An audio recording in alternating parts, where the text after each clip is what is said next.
Hello friends, welcome to Microsoft Excel training. मैं अभिषेक यादव, आपका Excel trainer.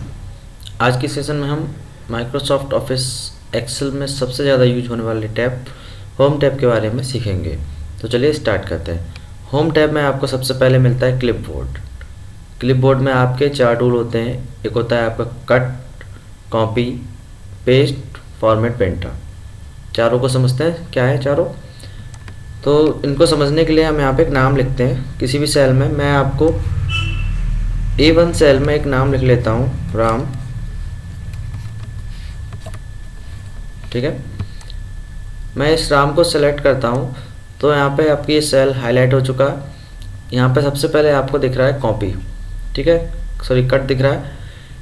हम यहाँ पे देखेंगे कॉपी। ये जो आइकन है ये कॉपी का है। इसका शॉर्टकट है Ctrl+C। इस पर अगर हम क्लिक करते हैं या कीबोर्ड से Ctrl+C प्रेस करते हैं तो ये कॉपी हो जाएगा। देख सकते हैं आपका टेक्स्ट कॉपी हो गया। अब हम बी, कॉपी का मतलब होता है कि एक ही चीज़ की 2 कॉपी करना। ठीक है, एक ही चीज़ को 2 बार रखना या 2 बनाना। तो हमने कॉपी कर लिया यहाँ पे। अब इसे हम पेस्ट की हेल्प से, यहाँ पे देख रहे हैं आप पेस्ट हाईलाइट हो गया कॉपी करने के बाद। पेस्ट की हेल्प से हम, पेस्ट का शॉर्टकट है Ctrl+V। पेस्ट की हेल्प से हम इसको दूसरी जगह पर रख सकते हैं या इसकी दूसरी कॉपी बना सकते हैं। तो हम पेस्ट करेंगे यहाँ पे। जैसे ही हमने इसको पेस्ट किया तो आप देख सकते हैं कि राम 2 हो गए। यहाँ पे अभी 1 राम था, ये अब 2 हो चुके हैं। क्लियर है, कॉपी समझ में आ गया आपको। अब समझेंगे हम कट को। तो हम यहाँ पे जो बी में हमने राम लिखा है, B1 में जो हमने राम लिखा है उसको हम करेंगे कट। यहाँ से हमने इसको कट किया। कट करने के बाद अगर हम इसको डी में पेस्ट करते हैं, ठीक है, कट का शॉर्टकट है Ctrl+X। कट का शॉर्टकट Ctrl+X है। पेस्ट का मैं आपको ऑलरेडी बता ही चुका हूँ, पेस्ट का शॉर्टकट है Ctrl+V। कट का काम होता है एक स्थान से हटाकर दूसरे स्थान पर रखना। कट की सहायता से हम एक स्थान से हटाकर पेस्ट की सहायता से उससे दूसरे स्थान पर हम रख सकते हैं। तो हम यहाँ पे पेस्ट कर रहे हैं डी पे सेलेक्ट करने के बाद। तो आप देखेंगे कि जो राम बी पर लिखा हुआ था वो वहाँ से हटकर डी कॉलम में आ गया है।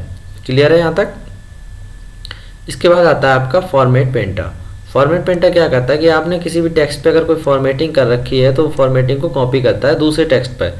जैसे मैंने आपको दिखा रहा हूँ कि मैंने जो D1 में जो राम लिखा था, D1 के राम में मैंने कुछ फॉर्मेटिंग की। ठीक है, D1 के राम में मैंने कोई फॉर्मेटिंग की है। अब यही फॉर्मेटिंग मुझे कॉपी करनी है A1 के राम पर। तो मैं क्या करूँगा, फॉर्मेट पेंटर का यूज़ करूँगा। मैं D1 वाले राम को सिलेक्ट किया मैंने और फॉर्मेट पेंटर पे क्लिक किया। फॉर्मेट पेंटर पे क्लिक करने के बाद मुझे जिस टेक्स्ट पे वो फॉर्मेट कॉपी करना है या उसको उस पर सेम फॉर्मेट करना है तो उसको मैं उस पर क्लिक कर दूंगा। तो मैं यहाँ पे A1 वाले राम पे क्लिक कर रहा हूँ तो फॉर्मेट मेरा क्या हुआ, आप देख सकते हैं कि दोनों फॉर्मेट सेम हो गए हैं। यहाँ तक क्लियर है। इसके बाद आता है आपका tool font tool. Font tool में आपके क्या आता है, सबसे पहले तो आपका आता है यहाँ पे फॉन्ट फैमिली या फॉन्ट कह सकते हैं। तो इस फॉन्ट में क्या होता है कि यहाँ पे आपके कई प्रकार के फॉन्ट होते हैं जिसमें आप ये सेलेक्ट कर अपने फॉन्ट की स्टाइल को चेंज कर सकते हैं। यहाँ से आप अपने फॉन्ट की स्टाइल, हैंड राइटिंग जो आप कह सकते हो वो चेंज कर सकते हो। क्लियर है यहाँ तक।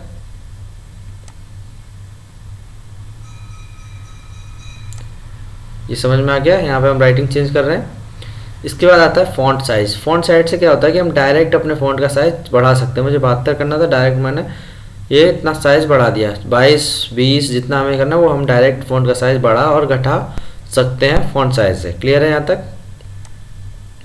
इसके बाद आता है आपका ये increase font size. Increase font size का मतलब क्या है, यहाँ से हम धीरे धीरे करके फॉन्ट का साइज बढ़ाएंगे, धीरे धीरे फॉन्ट का साइज बढ़ाएंगे। इसके बाद आता है आपका decrease font size. Decrease font size में हम धीरे धीरे फॉन्ट का साइज घटाएंगे। क्लियर। इसके बाद आता है आपका बोल्ड। ठीक है, बोल्ड क्या होता है, बोल्ड का शॉर्टकट है Ctrl+B।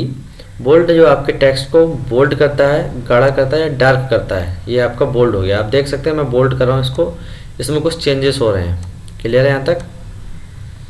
इसी तरीके से आपका आता है इटैलिक। इटैलिक के लिए मैं आपको दिखा रहा हूँ अभी। जब मैं इटैलिक कर रहा हूँ तो आप देखिए टेक्स्ट थोड़ा सा तिरछा हो रहा है, जो भी हमने लिखा हुआ है वो थोड़ा सा तिरछा हो रहा है।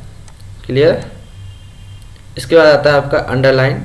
अंडरलाइन में आपको क्या कहते हैं, जो भी आपने लिख रखा है उसके नीचे एक लाइन आ जाएगी। अंडरलाइन, जो भी आपने लिख रखा है उसके नीचे एक लाइन आ जाएगी। क्लियर है यहाँ तक। इसके बाद आता है आपका बॉर्डर। बॉर्डर क्या है, बॉर्डर जैसे मैंने इतना सेल इतना एरिया सेलेक्ट किया और इसके बाद मैं यहाँ पे जाके बॉर्डर पे जाने के बाद इसको ऑल बॉर्डर करता हूँ, तो ये जो है इस पर बॉर्डर लग गया है। इतने सेल्स जो थे वो हाईलाइट हो गए हैं, इनमें बॉर्डर लग गया है। क्लियर है। इस बॉर्डर को हम यहाँ से हटा भी सकते हैं। बॉर्डर में जाने के बाद हम इसे करेंगे नो बॉर्डर। इसमें और भी कई प्रकार के बॉर्डर हैं जिन्हें हम आगे बॉर्डर टॉपिक में पढ़ेंगे। इसके बाद आता है हमारा फिल कलर।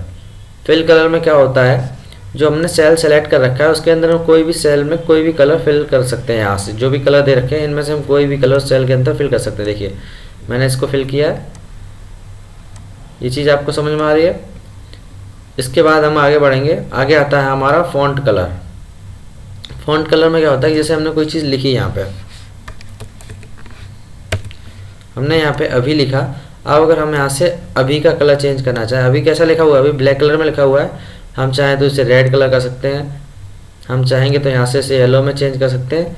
तो यहाँ से क्या होता है कि हमारा जो फॉन्ट है उस फॉन्ट को कलर देते हैं। हम इसे वापस ब्लैक में कर देंगे। ये क्लियर हो गया।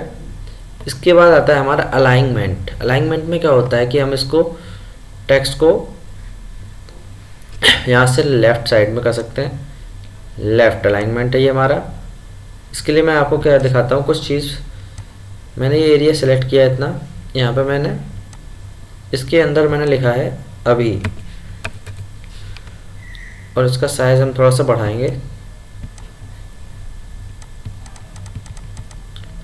अब देखते हैं यहाँ पे आपका था अलाइनमेंट। अलाइनमेंट में क्या होता है, लेफ़्ट अलाइनमेंट, लेफ़्ट साइड से आता है, सेंटर यानी बीच में, और राइट राइट में। क्लियर है। इसके बाद आता है आपका मिड, सॉरी टॉप। टॉप में आपका टॉप रहेगा, मिड में आपका बीच में रहेगा टेक्स्ट, और बॉटम में आपका टेक्स्ट बिल्कुल सेल के नीचे रहेगा। ये चीज़ क्लियर हो गई। इधर आपका इंडेंट को बढ़ा और घटा सकते हैं। इंडेंट बढ़ाया हमने और यहाँ से हम इंडेंट घटा रहे हैं। यहाँ पे आता है टेक्स्ट डायरेक्शन। टेक्स्ट डायरेक्शन में हम आपके टेक्स्ट को भी डायरेक्शन दे सकते हैं, टेक्स्ट हमें कैसा रखना है। ठीक है। यहाँ पे हम इस टेक्स्ट को अपने अकॉर्डिंग सेट कर सकते हैं, हमें कितने डिग्री पे रखना है इसको। ओके करेंगे तो हमारा टेक्स्ट उतनी ही डिग्री पे सेट हो जाएगा। क्लियर है।